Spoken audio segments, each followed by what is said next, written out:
Hola, un gusto saludarles, soy Jacob Pérez Schwartz. Vamos a dar una actualización al conflicto entre Rusia y Ucrania, geopolítica, economía. Vamos a ver, va a estar divertido. La guerra en Ucrania ha tenido un profundo impacto en la Unión Europea, en muchos aspectos, la verdad. La invasión de Rusia ha llevado a cambios significativos en las políticas de seguridad y energía de la Unión Europea, así como a su propia identidad y razón de ser. Bruselas ha sorprendido por su capacidad para abandonar la burocracia y adoptar una postura mucho más decidida en defensa de Ucrania, lo que refleja un cambio en la ambición de convertir a la Unión Europea en una fuerza geopolítica. La Unión Europea ha impuesto sanciones económicas y medidas inéditas anteriormente en respuesta a la invasión rusa, lo que demuestra una respuesta rápida y un giro total en sus políticas. Sin embargo, el fracaso en abordar esta situación podría tener consecuencias muy graves para la seguridad europea, la soberanía y la credibilidad occidental en su conjunto. La Unión Europea ha activado su Directiva de Protección Temporal por primera vez en su historia, otorgando derechos de residencia a más de 5.3 millones de ucranianos. Ha proporcionado asistencia militar directa a Ucrania y ha protegido cadenas de suministro europeas. La verdad es que ha sido una reacción sorprendente, sobre todo cuando vimos que cuando Rusia anexó Crimea en el 2014 no hizo nada. Ahora vamos a platicar del petróleo. Los precios del petróleo han experimentado un aumento debido a la reducción de la producción por parte de Arabia Saudita y Rusia, lo que ha tenido un impacto en los conductores, agricultores y en la lucha global en general con la inflación. Digo, creo que no les tengo que decir, pero el último año y 2 años por la pandemia ha sido una lucha fuerte contra la inflación, entonces la guerra causa más inflación. Este aumento en los precios del petróleo beneficia a Rusia, paradójicamente. ¿Por qué? Porque depende en gran medida de los ingresos petroleros para financiar su invasión de Ucrania y contrarrestar las sanciones occidentales. Los combustibles fósiles tienen una larga historia en el centro de conflictos globales, desde la Primera Guerra Mundial, cuando el petróleo se volvió crucial para la mecanización de los ejércitos, hasta la actualidad, donde el petróleo sigue siendo un catalizador de conflictos y una fuente de financiamiento de la guerra. De hecho, muchas guerras se han ocasionado y se seguirán ocasionando por petróleo, desafortunadamente. Además, existe evidencia de empresas occidentales que continúan comerciando con petróleo y gas licuado natural ruso a pesar de la guerra. Esto es totalmente paradójico, lo que se ha llevado a un aumento en las importaciones de la Unión Europea. Entonces, en lugar de disminuir los combustibles rusos, ha aumentado. Wow. La política de Estados Unidos y las discusiones sobre la financiación de la ayuda a Ucrania también están generando preocupaciones en Kiev y podrían afectar la estabilidad interna y la economía de Ucrania.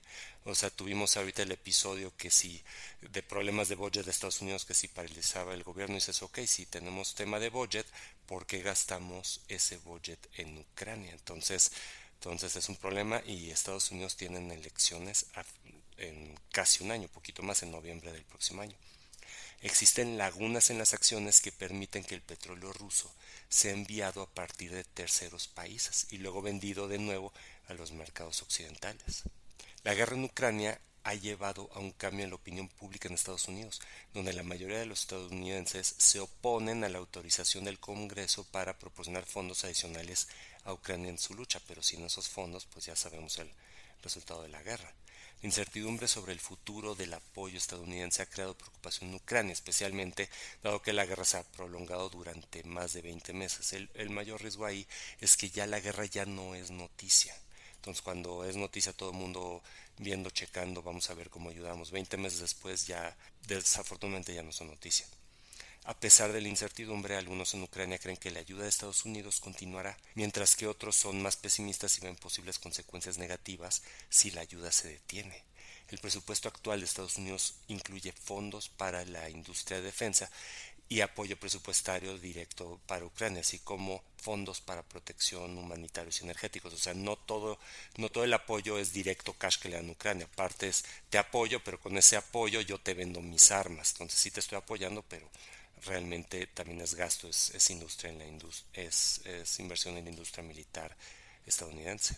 Volodymyr Zelensky ha advertido que una disminución en el apoyo estadounidense podría tener graves consecuencias para el esfuerzo de guerra, claramente. Además, la guerra en Ucrania se complica aún más con la preparación de Rusia para ataques contra infraestructura energética ucraniana.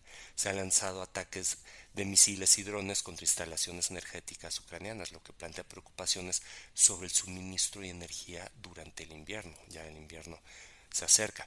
El invierno va a afectar mucho en la guerra de Ucrania, va a ser más difícil porque no solo es el frío, o sea, cuando hablamos del invierno ruso, no solo es el frío, es la lluvia. Entonces la lluvia vuelve lodoso el terreno, entonces es extremadamente difícil avanzar. ¿Cómo puedes avanzar tanques? Entonces la guerra queda como en un stalemate, ¿no? O sea, la guerra no avanza así, por el tiempo sigue pasando y estamos cada quien en nuestras trincheras. Las condiciones climáticas pueden dificultar operaciones militares y afectar la moral de las tropas. Y dado que el invierno se avecina, la guerra en Ucrania va a cambiar de ritmo, pero es poco probable que se detenga por completo. Rusia podría estar planeando nuevas ofensivas en 2024, aprovechando el invierno para prepararse. Además, podría continuar con ataques a la infraestructura energética ucraniana para afectar la moral y la capacidad para poder seguir funcionando. Ahora vamos a platicar sobre el acuerdo de comercio de granos. Ha tenido obviamente un impacto muy fuerte en los granos, en la exportación, recordando que Ucrania y también Rusia son prácticamente graneros del mundo, entonces hay una exportación muy significativa. El bloqueo de Rusia a los puertos del Mar Negro en Ucrania, que comenzó en el 2022, provocó interrupción de las exportaciones de alimentos y un aumento en los precios mundiales de los alimentos. O sea, de hecho, África históricamente tiene problema de hambruna, pues muy buena parte del grano de esa región va a África. Por ejemplo, Egipto, el 80% de los granos de Egipto viene de esa región. Bueno, ese es Egipto, entonces imagínense el resto de África. Se llegó a un acuerdo en julio del 2022 para permitir el paso de barcos de carga en el Mar Negro, pero Rusia retiró su participación del acuerdo más tarde, lo que ha llevado a un bloqueo intermitente de los puertos ucranianos. De hecho, lo que están haciendo ahorita es, en vez de desde los puertos de Odessa ir directamente hacia Turquía, Turquía es la salida del Mar Negro para ir al Mediterráneo, lo que están haciendo es bordear entonces, o sea, porque hay países de la OTAN, por ejemplo, Rumanía es parte de la OTAN, entonces en el momento en el cual los barcos de Ucrania ya están pasando por Rumanía, bueno, quiero ver que Rusia se atreva a atacar barcos, o sea, no están en aguas abiertas, están bordeando, entonces eso vuelve que ese tránsito sea más seguro. Ha buscado Ucrania alternativas para exportar granos, ha intentado el envío por el río Danubio, por carretera, ferrocarril, a través de países vecinos como Rumanía y Moldavia. Pero ¿cuál es el problema? Que cuando llegan los granos a países vecinos, eso a su vez, además de que hay temas logísticos, de que los trenes, los engranes no son lo mismo, eso a su vez, si tú inundas los mercados de países europeos con grano ucraniano, a su vez puedes afectar a los productores locales, entonces se vuelve mucho más difícil el apoyo. Las exportaciones de granos de Rusia han disminuido significativamente en comparación con los años anteriores, debido a la situación en curso del Mar Negro y los ataques rusos a los puertos ucranianos. Ahora, otro tema. ¿Recuerdan el asesinato de Yevgeny Prigozhin, el líder del grupo mercenario Wagner? Es muy interesante la situación actual después del asesinato.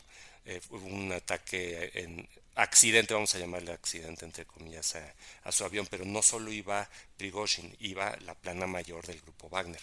Hay indicios de que la organización podría seguir activa bajo la dirección de Pavel Prigozhin, el hijo de Prigozhin, fundador de Wagner, y podría volver a desplegar sus fuerzas en Ucrania, sí, pero claramente la fuerza no va a ser la misma. Recordando que Wagner combatió en Ucrania y tomó la ciudad de Bakhmut, que fue probablemente la mayor victoria rusa. Digo, destrozaron totalmente la ciudad. Eso ocurrió en mayo después de una batalla extremadamente sangrienta. Después de la caída de Bakhmut, los combatientes de Wagner fueron retirados del frente y recordando que hicieron un alzamiento en contra de los generales y por eso los exiliaron a Bielorrusia y ya luego el asesinato de Prigozhin. En su punto máximo, Wagner contaba con decenas de miles de hombres. Al menos unos 50.000 convictos recibieron la promesa de libertad si sobrevivían a las batallas en Ucrania, o sea, carne de cañón. También incluía a decenas de miles de voluntarios rusos, muchos de ellos exmiembros de fuerzas especiales.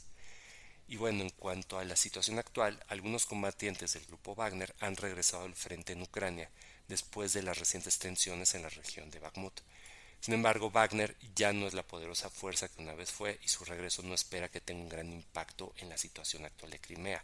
Y recordando que el grupo Wagner tiene un serio impacto en África. De hecho, es el financiamiento de varios gobiernos. Entonces, no solo es lo que ven en Ucrania, sino que el grupo Wagner tiene serio impacto en África, que es una región, pues en general abandonada por el mundo. Entonces, cuando hay un vacío, la potencia que ha vacío es Rusia y próximamente China.